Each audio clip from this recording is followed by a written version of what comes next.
Good afternoon, day, whatever time of day that you are logging on in cyberspace with us and the time zone that you're coming in. It is Fix Your Senate Now, brought to you by the Democracy Initiative. We are so glad to have you being with us, present, learning about all the different things that will advance our Senate, because right now it is broken.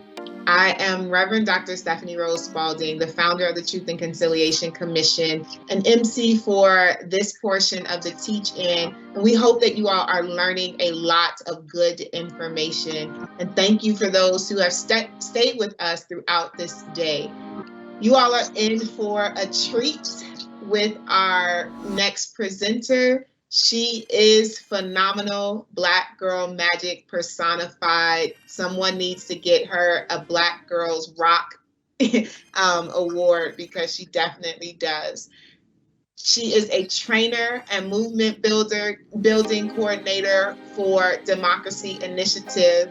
She is based in Maryland, a consultant and organizer, the principal consultant for Ladders to Success LLC. She has worked with C3s and C4s, so if your nonprofit needs some help in building momentum and your movement, please tap her on the shoulder. Prior to 2018 midterm elections, she managed statewide programs in partnership with Repower, formerly Wellstone Action, to provide training for progressive Democrats, their campaign managers, and grassroots organizers to run and win effective campaigns. We need you to run and win effective campaigns. She's also a National Democratic Training Committee trainer. This woman knows so much, so please tap into her energy today. And without further ado, I don't want to take up any more time, but I present to you Brittany Baxter, trainer extraordinaire for Democracy Initiative. Thank you so much, Reverend Dr. Spalding. It has been such a pleasure to work with you and to engage in the democracy space with folks who come to this work with a desire to bring together the intersecting issues that bind us all. I'm really excited to be here. As the good Reverend Doctor said, my name is Brittany Baxter. I'm the Training Movement Building Coordinator for the Democracy Initiative. If you haven't heard of us, I'm going to tell you a little bit about us, our work, and why we do democracy differently. So let's get started, y'all.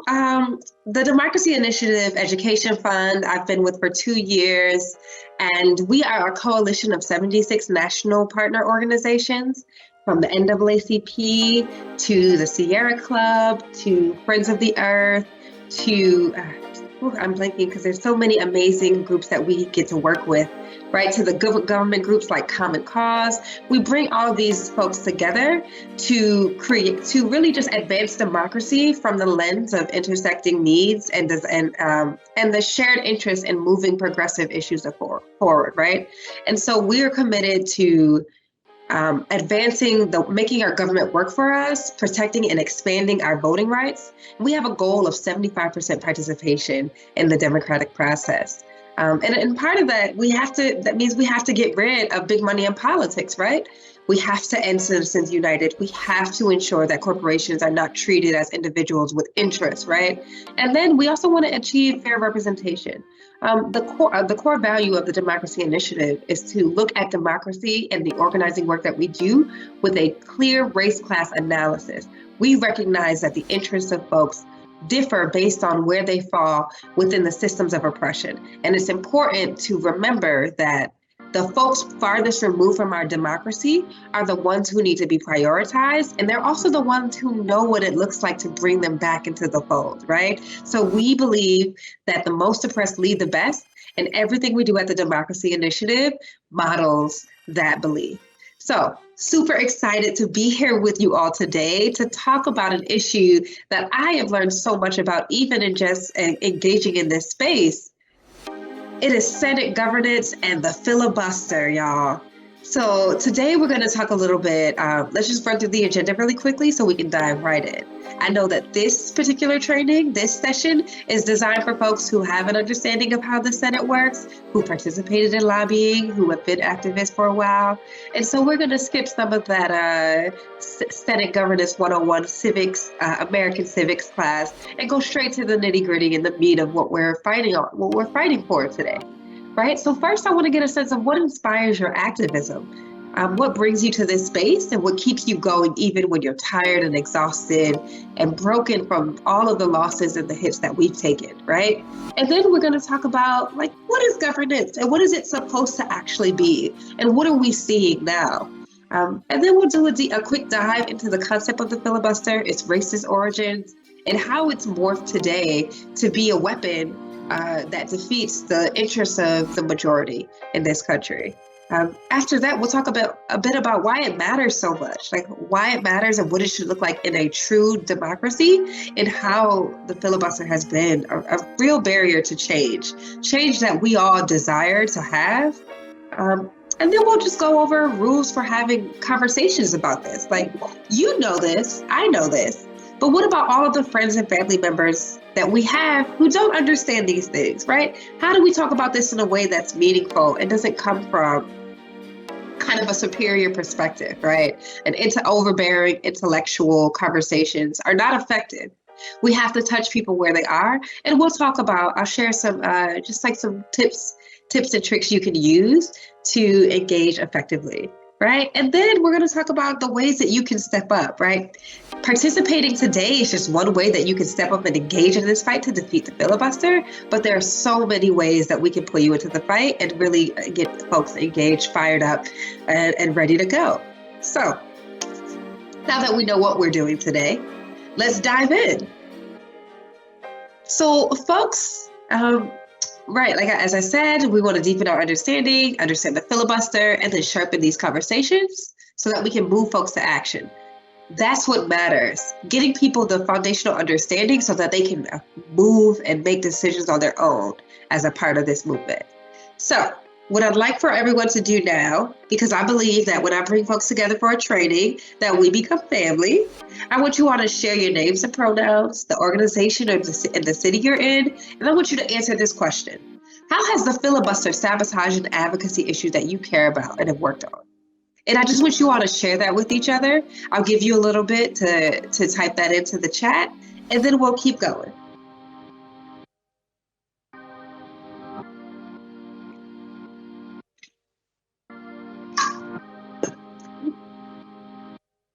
Okay, now that we're all cousins, let's talk about what we're here to talk about, folks. Right, so governance and democratic values, right? We may not realize this, but governance is intertwined into our democratic values, right? If this is a democracy, then the way that we govern should reflect those values. The people should be represented. Their interests should be advanced, right? Special interests should not be able to dictate what legislation is viable and what legislation is killed, right? And so I want you all to think about what your ideal democracy looks like. What does that look like? Is it like a combination of Wakanda and, and just like, New Zealand? Because that's honestly my ideal democracy, right? A Wakanda that gives folks gun control when they ask for it. It gives parents time off without having to beg for it, compromising their children versus their jobs. It is a place where people are taken care of and are accountable to each other. I'd love to hear what your ideal democracies look like. So go ahead and type that in the chat as well. And remember, right? Our demands are that our governance should match the democratic values that we hear come out of the mouths of our legislators, right? There's a lot of talking, but the action is not matching up with the democratic values that this country was founded on. So we all know that Senate governance is broken because we've been in this fight advancing all of these issues, right? $15 minimum wage, the public option for healthcare, the DREAM Act, the For the People Act, which would be the anchor democracy reform bill that would transform our democracy and get us on the road to being a real democracy, not just in the way we talk about it, but in the way that we show up. And like climate action, right? Gun control, all of these issues are things that affect us individually and affect our communities. And these are things that we have joined together and demanded change on. And we've seen it blocked. We've seen them blocked consistently, right? We've seen the $15 minimum wage dropped from the pandemic relief bill. We've seen the DREAM Act killed in the Senate multiple times. We've seen the For the People Act die in the Senate, but that doesn't matter because it's coming back up and we have a shot to pass it this session, right? And really, gun control, something that should be common sense, not bipartisan at all in any way, because we've watched our children be murdered in school. We've watched folks go to a county fair and watch it turn into just like a scene of terror. And as the only first world country on this globe that continues to see these things become commonplace, right? We have failed to address these in a way that protects the interests of the many. So I just want you all to make sure that we keep this in mind, because the filibuster is an integral piece in blocking these issues that are common sense, that have public support, that are constantly seeing being brought to the feet of our legislators who are elected to represent our interests, right? So, Color of Change has done a phenomenal, just quick video that surmises the filibuster and why we really can't have nice things, because it is the filibuster's fault, right? This tool of white supremacy has morphed into a weapon, the weapon that is essentially the atom bomb of Senate governance tools to kill any legislation that could advance and change this country for the better. So I want to go ahead and cue that up. Y'all, we're going to watch this video and then I'll come back.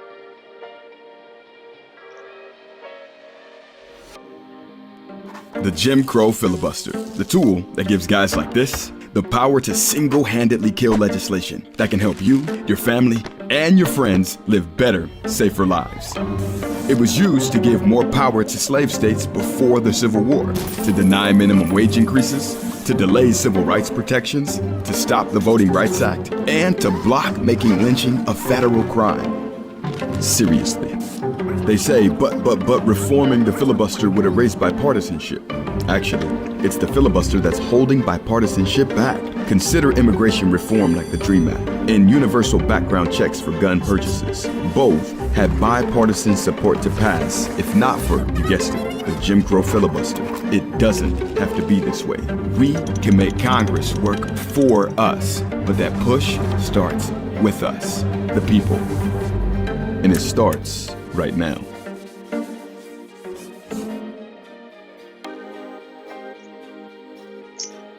So as you've seen in the video, what started out as a tool to empower slave owners and white supremacists who want to maintain a system of oppression, as I say many times, right? They came for one of us, and then they used that to come for all of us. And so as the filibuster has evolved, right, it's turned into something that has blocked all of the work that we fight on behalf of our communities to advance, right?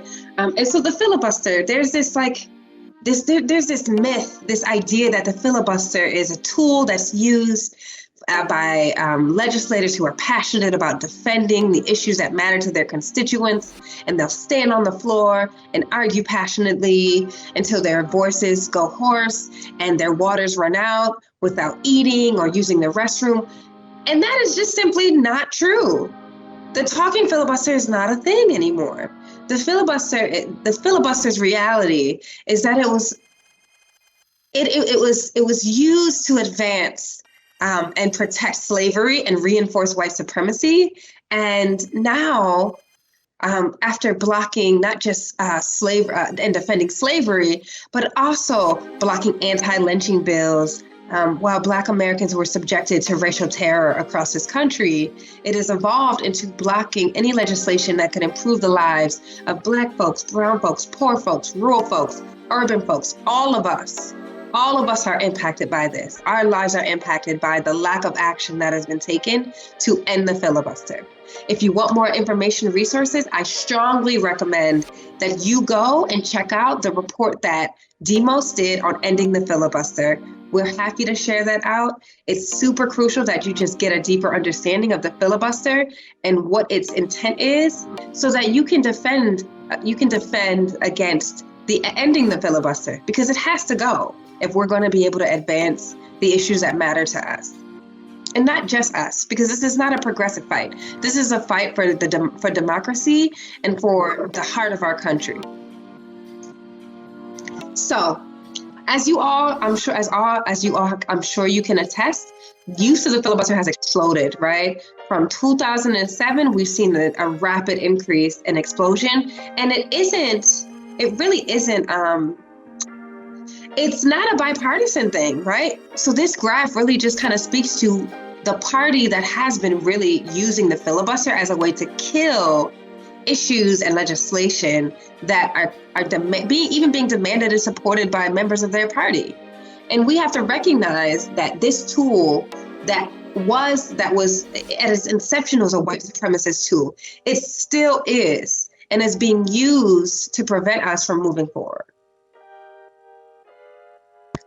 So let's talk about the filibuster in democracy, right? We recognize that the filibuster itself is fundamentally anti-democratic, and it makes an already dysfunctional Senate even worse.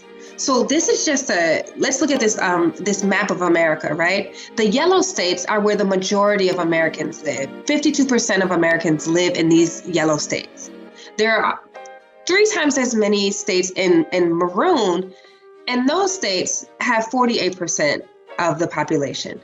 The yellow states have 22 congressional senators.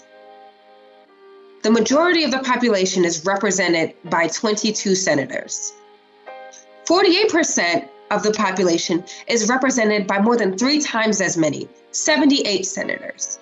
And so that gives them a very small minority, is empowered to dictate what happens to the majority of Americans, even when those interests are not aligned, and when we're demanding the complete opposite of what is being advanced. So just think about that for a minute. Think about that. Less than half of the country is represented by 3 times as many senators as the majority of the country. And when you understand that, you can see how it has been so difficult for us to advance legislation and to advance issues that matter to the majority of us, that have public support, that have bipartisan support, because it is special interests and a small minority that get to dictate what passes through the Senate and what becomes law. And it's important to note, right? Like, it's not just that, but it's also the reality that the filibuster's impact goes beyond bills that are actually filibustered. It narrows the limits of what even gets to the floor. And so we might not even be able to talk about gun control in the session, right? Now, think about how that impacts how legislative session goes, what we're able to advance, what we can even engage and interact with Congress members on. If we can't even get bills to the floor, we can't put the pressure on them to vote for a bill that can't get to the floor. And so think about how this has really just been a tool of sabotage to prevent the people's demands and the people's choices to be erased and ignored. Think about an issue that you have advocated for, that it's clear that it's a common sense issue that people can agree on, that still fell flat and died in Mitch McConnell's Senate, right? Think about that. Keep that in your head as we dive a little deeper into how undemocratic the filibuster is, right? We know that California has about 40 million people. Wyoming has 500,000 folks. The 55 electoral votes that California has represents about 725,000 folks. For Wyoming, the 3 electoral votes they have, each vote represents 194,000 folks. Each of those states gets 1 electoral vote.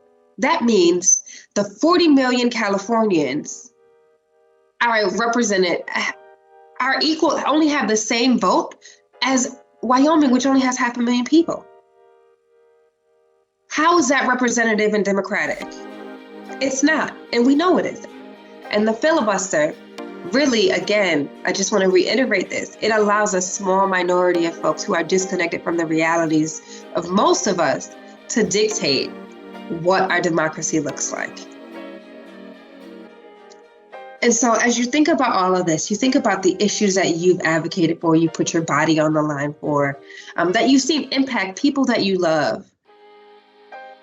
Just know that while this is all a lot, this system is not designed for us to be in power. We have power, and we wielded that power last year, right? We saw Americans voted in record numbers last year, despite voter suppression, all of the tactics to block, despite a pandemic, a 100-year pandemic, where we witnessed unimaginable loss of life and suffering.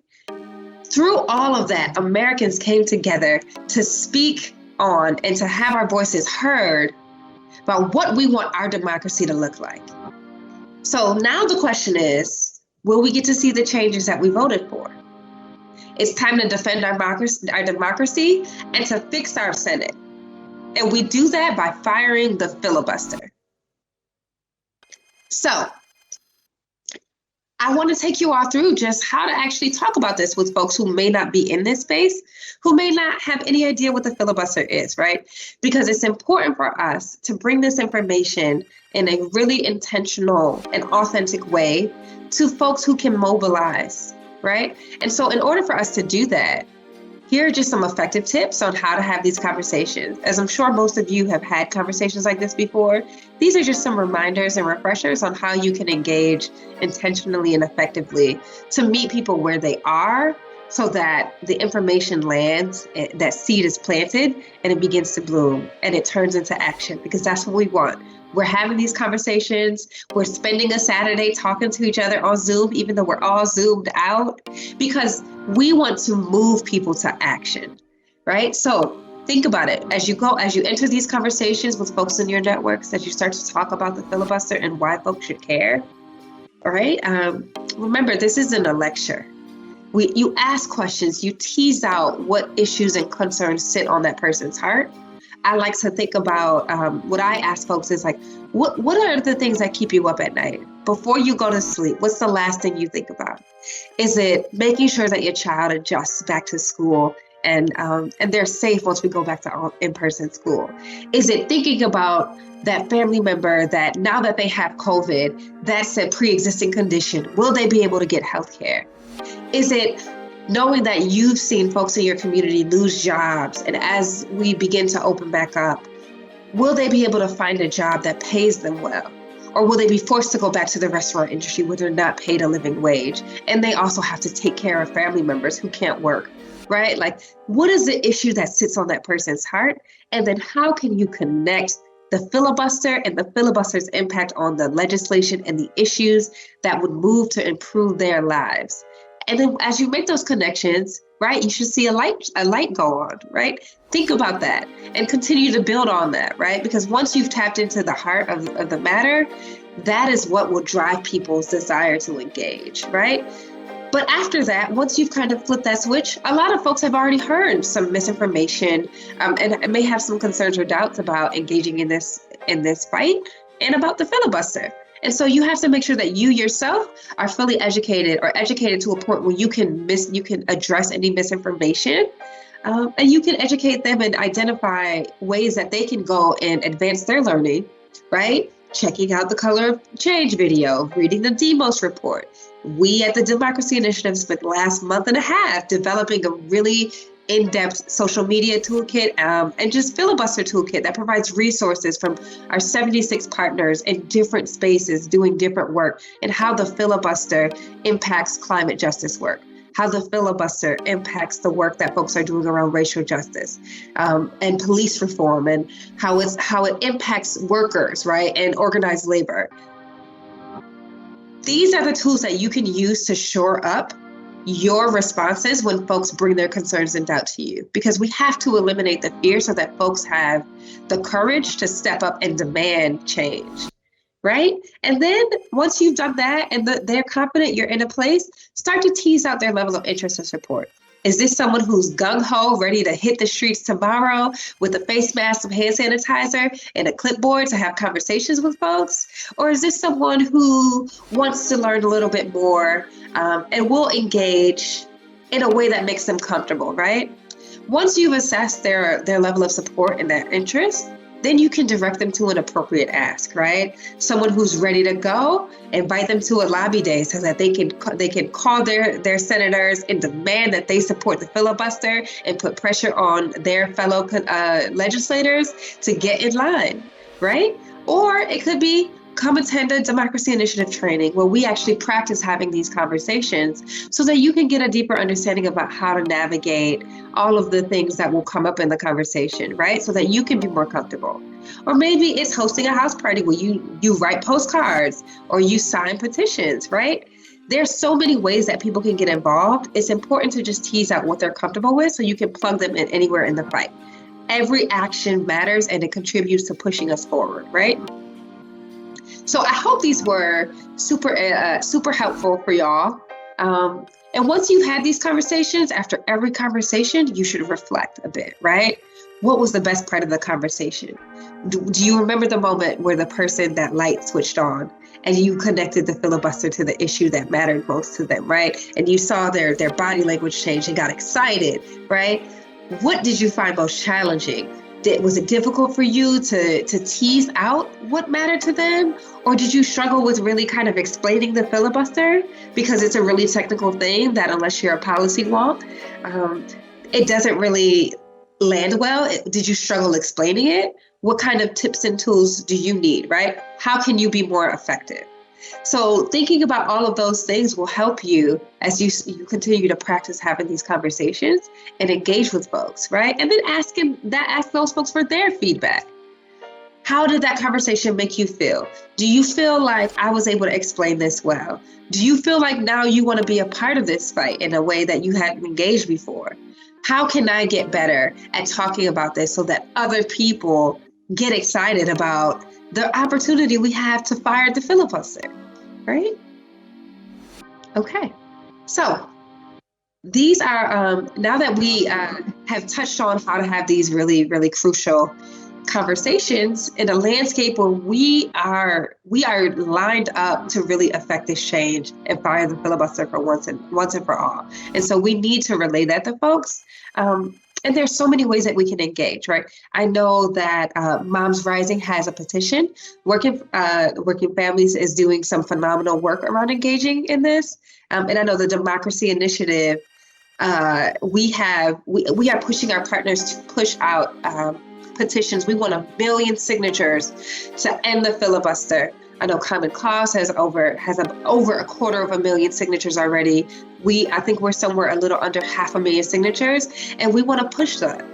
We want to make sure that we're putting pressure and that we're showing that Americans are paying attention now. The filibuster is not too complicated and too confusing for us to engage around demanding that it ends so that we can advance the issues that matter to us. Right? We're paying attention. We are invested in our democracy, and these are ways that we can engage, right?